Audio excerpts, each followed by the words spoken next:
Y acá es cuando nosotros, esto que les decía, llenamos con árboles, marcamos la profundidad del terreno, vemos qué hace que se vea más cerca o más lejos, porque si nosotros ese espacio que estaba cubierto con árboles lo hubiéramos dejado vacío, se vería el fondo del terreno, entonces se vería más a lo lejos. Como trajimos la imagen plantando esos árboles, es como que el terreno parece más chico, pero en realidad está completo con árboles. La contención de lo amplio y lo estrecho, también. La contención de darle, según las texturas de las plantas que vamos a utilizar, se va a ver más chico o más grande. Si usamos texturas gruesas, es como que todo se va a atraer y va a parecer que fuera más chiquito, más estrecho. En cambio, si usamos texturas finas, todo va a parecer que fuera más lejos. Y siempre uniendo todo con caminos transitables, o por lo menos con corredores biológicos que hacen que los senderos sigan una trayectoria. La profundidad de cerca y de lejos, por ejemplo, en un terreno podemos hacer que se disminuya la visión acercando el fondo, esto que les decía yo, poniendo texturas gruesas en el fondo. Entonces, al tener plantas grandes, es como que el fondo se nos viene. Y usando líneas de fuga, que las líneas de fuga son los caminos perfectos, donde nosotros vemos la continuidad de la línea. Y cuando queremos aumentar la distancia, es cuando alejamos el fondo, ¿sí? Entonces, por ejemplo, el fondo no está cortado por nada, no está interrumpido por nada y marcamos bien las líneas de fuga. Ahora lo vamos a ver en las imágenes que siguen. Acá, bueno, también colores que acercan o que agrandan o que alejan y achican. Los colores claros acercan y agrandan porque vemos el fondo y los colores oscuros alejan, ¿sí? Miren esta imagen, ¿ven?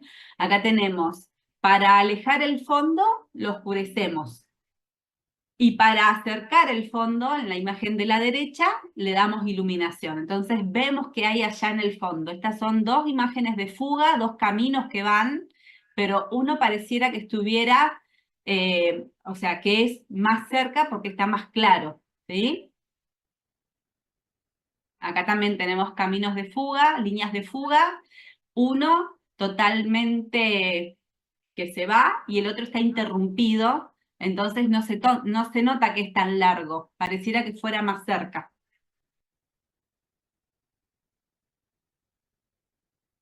La contención de amplio y estrecho. Todas estas cuestiones son cuestiones que nosotros tenemos que ir imaginándolas y son herramientas para utilizar a la hora de diseñar, ¿sí? De eso se trata, de ir teniendo parámetros de qué es lo que tenemos que utilizar, qué estrategias podemos usar a la hora de diseñar, porque todos vamos a tener terrenos diferentes, a todos nos van a surgir cuestiones de que las casas están ubicadas en diferentes ubicaciones dentro del terreno.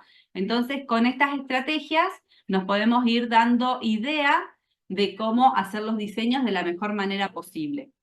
Acá, imagínense que el punto central voy a ser yo. Entonces es el límite de mi cuerpo con respecto a las plantas, pero esto también depende de la distancia de terreno que vamos a tener. Si es estrecho o es amplio el camino que voy a poder hacer. Fíjense que acá tenemos un espacio amplio, despejado, y cuanto más elevados son los fustes de los árboles, más amplio se va a ver, ¿sí? Porque se va a ver más, tengo mejor visual, entonces parece que fuera más grande todavía. Si yo lo interrumpo con vegetación, pareciera que todo se acorta porque no veo lo que hay atrás. Y acá, justamente esto que decíamos, como hay mucha vegetación y se me interrumpe la visual de lo que hay atrás, es como que todo se achica y se limita. ¿Sí? En este caso, el paredón es lo que nos está limitando, pero bueno, también esto es un límite del espacio. Y la conexión de unir. Acá tenemos diferentes texturas, pero si se fijan en estas diferentes texturas, todos tienen en el plano del suelo, tenemos separaciones de diferentes texturas, pero siempre se sigue en el mismo plano, que viene a ser el plano más bajo. Y acá despejamos las visuales. ¿Qué significa esto? Fíjense que tenemos unas rastreras, ¿sí? Y después la parte del solado que está totalmente vacía. Hay una continuidad en el diseño con diferentes tipos de texturas, ¿sí? ¿Y para qué sirve esto? Para achicar los espacios, porque si nosotros dejáramos todo el césped, todo el espacio de césped, parecería que fuera mucho más grande. En cambio, al hacer este cantero con esas rastreras, estoy achicando casi el 30% del espacio. Parece que fuera más chico, pero sin embargo es un espacio gigante al cual intervenimos nosotros como diseñadores. Las cualidades del espacio solo pueden ser apreciadas mediante el recorrido que nosotros podemos hacer. Entonces, nosotros para poder ver el espacio y para poder imaginarlo, lo podemos recorrer al principio en el plano que vamos a dibujar. Nosotros lo dibujamos y nos imaginamos cómo podrían ser las primeras figuras. Y después lo podemos recorrer, caminar y apreciar verdaderamente para ver cómo son los espacios de amplitud. Acá tenemos dos imágenes. Una que es el dibujo que nosotros podemos hacer al principio y el otro viene a ser como la realidad, que en realidad esto es un trabajo de SketchUp, ¿no? Bueno, y acá vamos a empezar a trabajar lo que es el color. ¿Cómo vamos a nosotros a utilizar el color? La estrategia de color. Ustedes saben que el color depende de la luz, ¿sí? Y las características de los objetos refractan el color, entonces cada elemento refleja un color. Por ejemplo, el tomate refleja el rojo. Pero en realidad nosotros lo que vemos, acá tenemos, son ondas y de esas longitudes de onda nosotros vemos muy poquitas, ¿sí? La mayoría de las frecuencias de onda nosotros no las vemos. Fíjense que de todo el espectro de luz, nosotros vemos nada más que un pedacito chiquitito que es lo que está encerrado con verde, si alcanzan a ver. Entonces, de esa luz que nosotros vemos es la que interviene en los elementos y se reflejan los colores. Acá tenemos diferentes tipos de colores que se utilizan, pero nosotros el que vamos a trabajar es el modelo de luz visible, donde el amarillo, el rojo y el azul son los colores básicos, los primarios. Después hay otros dos modelos de luz, pero uno se usa para las fotografías y el otro para las impresoras. Entonces nosotros el que trabajamos, el que vemos habitualmente en las flores, en las plantas, es el que podemos, que los elementos reflejan y nosotros podemos ver. Acá, espérenme acá, tenemos un círculo cromático de la luz que nosotros vemos, que era esto que veníamos hablando recién. Y en este círculo están los colores que se agrupan. Ahí vamos a ver los grupos. A ver, espérenme, acá, este les quería mostrar. Acá. Tenemos las agrupaciones en cuanto a los cálidos y a los fríos, ¿sí? Nosotros tenemos que los azules, los violetas, son los colores más fríos. Y los rojos, los amarillos, son los colores más cálidos, ¿sí? Entonces, si nosotros lo queremos usar para un diseño, tenemos que tener en cuenta que los colores fríos siempre alejan. Entonces, si nosotros quisiéramos trabajar en un espacio chiquito, poniendo colores fríos, es como que logramos que se vea todo más grande. Por el contrario, si tenemos un super espacio gigante, un parque para trabajar, colocando colores cálidos, es como que todo se acerca más, ¿sí? Los colores cálidos se asocian con el fuego, con la luz, con el verano, con el atardecer, con el movimiento.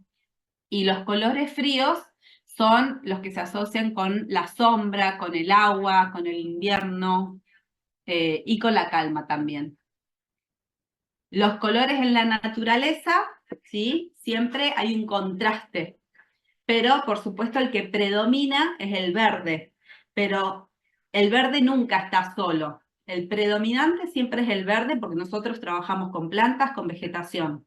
Pero lo que nosotros tenemos que conseguir como diseñadores es que ese verde se corte, que no sea monótono. Entonces trabajamos con colores. La luz y los colores cambian con las estaciones. No es lo mismo mirar este diseño a las 7 de la mañana que mirarlo a las 6 de la tarde o a las 8 de la tarde, cuando ya el color empieza a caerse y todo se empieza a apagar. No es lo mismo ver este diseño a las 12 del mediodía del verano que verlo a las 12 del mediodía del invierno, ¿sí? Los colores también van cambiando según las estaciones. Y los colores de las plantas van cambiando según las estaciones porque, por supuesto, van modificándose en su fisiología. Entonces, hay algunas plantas que según la estación donde están, van cambiando sus tonalidades porque se les van cayendo las hojas, por ejemplo. Fíjense, acá tenemos un árbol en verano y el mismo árbol en otoño. Fíjense qué distinto que es.